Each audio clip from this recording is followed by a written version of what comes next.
श्री कृष्ण ने जीवन के हर पहलू को समझाने के लिए बहुत से उपदेश दिए, जिनमें से एक बहुत ही महत्वपूर्ण विचार है, हर रिश्ते को ईमानदारी से निभाओ, लेकिन किसी से बंध मत जाओ।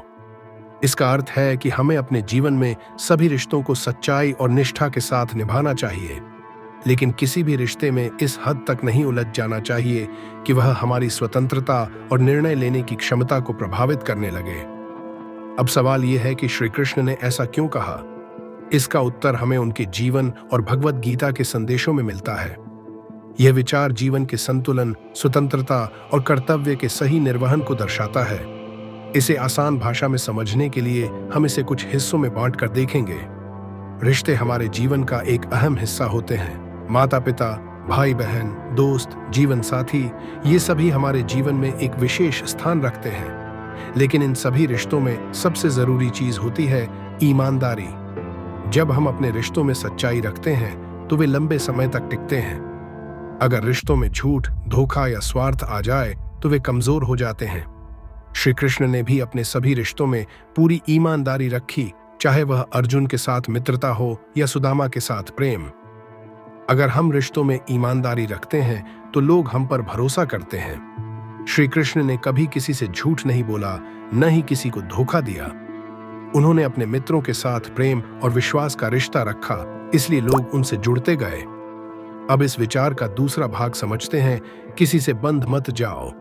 इसका मतलब यह नहीं कि हमें रिश्ते नहीं बनाने चाहिए, बल्कि इसका अर्थ यह है कि हमें रिश्तों में इतने ज्यादा नहीं उलझ जाना चाहिए कि वे हमारी स्वतंत्रता को खत्म कर दें। जब हम किसी व्यक्ति, वस्तु या भावना से अत्यधिक जुड़ जाते हैं तो वह हमारे मन और बुद्धि को कमजोर कर देती है। महाभारत में अर्जुन भी मोह में फंस गए थे। जब उन्होंने युद्ध के मैदान में अपने परिवार और गुरुजनों को देखा तो वे भावनाओं में बह गए और कहने लगे, मैं अपने ही परिजनों के साथ कैसे युद्ध कर सकता हूं? तब श्री कृष्ण ने उन्हें समझाया कि यह मोह है और मोह हमेशा कर्तव्य से बड़ा नहीं हो सकता। हमें अपने रिश्तों को निभाना चाहिए, लेकिन अगर वे हमें सही और गलत का भेद भूलने पर मजबूर कर दें तो वे बंधन बन जाते हैं। हर रिश्ते में प्यार और समर्पण होता है, लेकिन अगर वह इतना बढ़ जाए कि हम अपने जीवन के लक्ष्य को ही भूल जाएं तो यह गलत है। उदाहरण के लिए, माता पिता अपने बच्चों से बहुत प्यार करते हैं, लेकिन अगर वे उनके हर फैसले में दखल देने लगें तो यह बच्चों के लिए नुकसानदायक हो सकता है। इसी तरह अगर कोई व्यक्ति अपने प्रेम संबंध में इतना लिप्त हो जाए कि वह अपने सपनों और कर्तव्यों को भूल जाए तो यह भी गलत होगा। श्री कृष्ण कहते हैं कि अगर आप किसी भी चीज से इस कदर जुड़ जाएंगे कि वह आपकी सोच और निर्णय को प्रभावित करने लगे तो आप अपने ही जीवन के कैदी बन जाएंगे।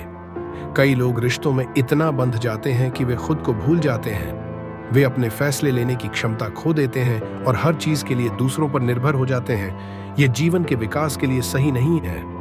अब सवाल आता है कि हम इस सिद्धांत को अपने जीवन में कैसे लागू कर सकते हैं। अगर आप अपने परिवार, दोस्तों या जीवन साथी से प्यार करते हैं तो यह बहुत अच्छी बात है, लेकिन आपको यह ध्यान रखना होगा कि आप अपनी पहचान और खुशी को न खो दें। उदाहरण के लिए, कई लोग शादी के बाद अपने परिवार और दोस्तों से कट जाते हैं, अपने सपनों को भूल जाते हैं। ऐसा नहीं होना चाहिए। हम सभी का कुछ न कुछ कर्तव्य होता है। हमें अपने माता पिता, दोस्तों और समाज के प्रति जिम्मेदारी निभानी चाहिए, लेकिन साथ ही हमें अपनी स्वतंत्रता को भी बनाए रखना चाहिए। अगर कोई व्यक्ति अपने माता पिता की सेवा कर रहा है तो यह बहुत अच्छा है, लेकिन अगर वह अपनी खुशियों और सपनों को सिर्फ इसलिए त्याग दे कि लोग क्या कहेंगे, तो यह सही नहीं है। श्री कृष्ण कहते हैं कि आत्मनिर्भरता बहुत जरूरी है।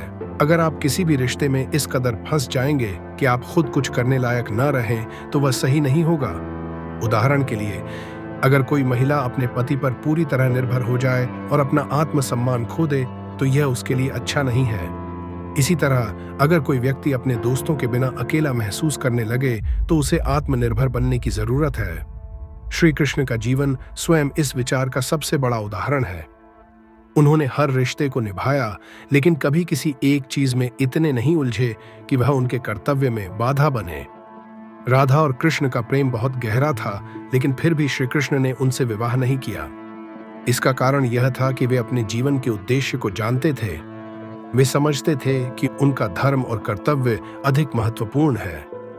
श्री कृष्ण और अर्जुन के बीच गहरी मित्रता थी, लेकिन जब अर्जुन मोह में फंस गए तो श्री कृष्ण ने उन्हें गीता का ज्ञान दिया और मोह से मुक्त किया। श्री कृष्ण ने हमेशा अपने परिवार और समाज की भलाई के लिए कार्य किया, लेकिन उन्होंने कभी निजी भावनाओं को अपने धर्म के आड़े नहीं आने दिया। श्री कृष्ण का यह संदेश हमें जीवन में संतुलन बनाए रखने की सीख देता है। रिश्तों को निभाना जरूरी है, लेकिन उन पर इतना निर्भर मत हो जाओ कि वे तुम्हारी पहचान छीन लें। मोह और आसक्ति से बचना चाहिए, क्योंकि वे निर्णय लेने की शक्ति को कमजोर कर सकते हैं। हर रिश्ता निभाना चाहिए, लेकिन उसमें इतना मत फंसो कि वह तुम्हारे कर्तव्यों में बाधा बन जाए। आत्मनिर्भर बनो और जीवन में संतुलन रखो। अगर हम श्री कृष्ण के इस विचार को अपने जीवन में अपनाते हैं तो हम न केवल अच्छे रिश्ते बना सकते हैं, बल्कि एक स्वतंत्र, संतुलित और सफल जीवन भी जी सकते हैं।